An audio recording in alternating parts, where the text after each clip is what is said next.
saan na itong mga Chinese nationals na nakasecure ng Filipino birth certificate. Maaaring ilan sa kanila dito, baka politiko na, baka mayor na, baka congressman, o baka nagtatrabaho na sa DND at pwede na mag-espiya. So ilan ang mga na-endorse nyo sa OSG na sabi nyo fake ng mga birth certificates na obtained by these Chinese and Vietnamese nationals? When was it endorsed? And ano na ang nangyari doon sa ginawa nyo endorsement sa OSG? Bumalik na ba sa inyo para sabihin kanselado na? Bantayan nyo na naman po yung mga na-endorse nyo sa OSG, lalo na yung mga matagal na, kung ano ng status, at makipag-coordinate kayo sa Bureau of Immigration at sa DFA kung ito ba yung mga nakasecure na ng passport o mga government IDs. Dahil marami ng ID na secure sa atin. Sa sobrang bagal pagong ang sistemang pagtrabaho. OSG, ilan ang nakansela nyo o baka wala pa rin kahit isa? Your Honor, I'm not privy to that. But Jesus Christ. In-endorse na sa inyo noong 2024 pa, tapos ngayon sabi mo hindi ka privy. Yes, Your Honor. I'm sending a chat. Then ba't ka pa pumunta rito kung hindi ka pala privy doon sa mga sinasabi nitong si Attorney Ambatali? Kasi we're talking about citizenship nitong mga Chinese na obtained fraudulently yung mga birth certificates nila. So you should have did some research. Kasi kami, nag-research kami rito bago kami umupo rito. Kayo pala, basta upo ka lang dito. Bahala na si Batman, parang ganon. Huwag naman po. So hindi mo alam kung ilan na yung nakansela. So maaari dito kinakakuha na ito ng mga iba't ibang mga ID sa ating gobyerno.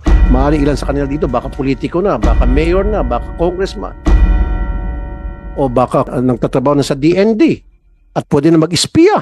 Nagtatrabaho na sa PNP, Coast Guard. We don't know, right?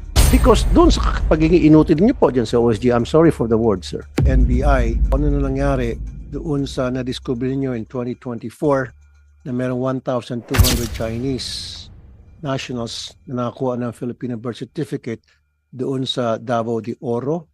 Are they still here in the country? Ano nangyari sa kanilang birth certificate? Na-cancel na ba? Nabigyan ba sila ng passport? Saan ba silang tatrabaho ngayon? We already transmitted the records of the case to the Office of the Ombudsman Mindanao involving 102 alleged Chinese nationals.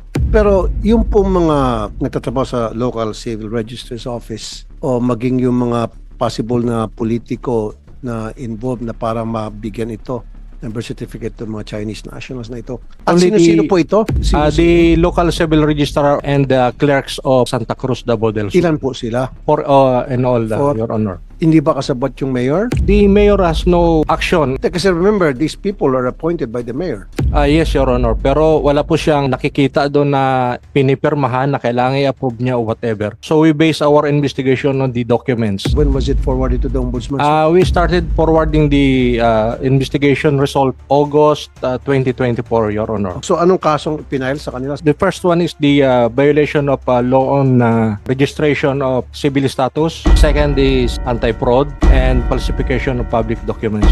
So gumugulong na po sa ombudsman. Ano pong latest sa ombudsman? The ombudsman issued a joint resolution on the administrative aspect of the case. The LCR was found guilty. Unfortunately, the LCR had already retired. So the ombudsman imposed a fine equivalent to the 1-year salary of the LCR. Your Honor. And I would suggest, Madam Chair, siguro sa inyo, tingnan natin yung magkaroon tayo ng moratorium sa late registration. Let's say open natin na yung mga gusto magpa-late registration from say 1 year, June 2026 to June 2027, walang fine, free ang registration.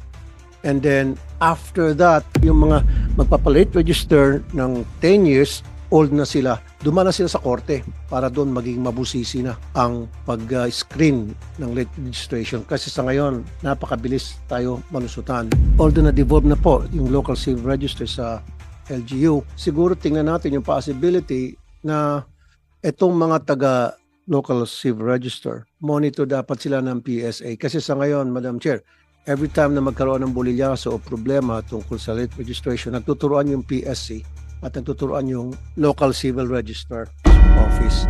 So we have to find something, a system, where itong dalawa dapat pareho silang palagi nagtutulungan nang sa gayon, masiguro na this time mayroong accountability kung sakali may sumablay.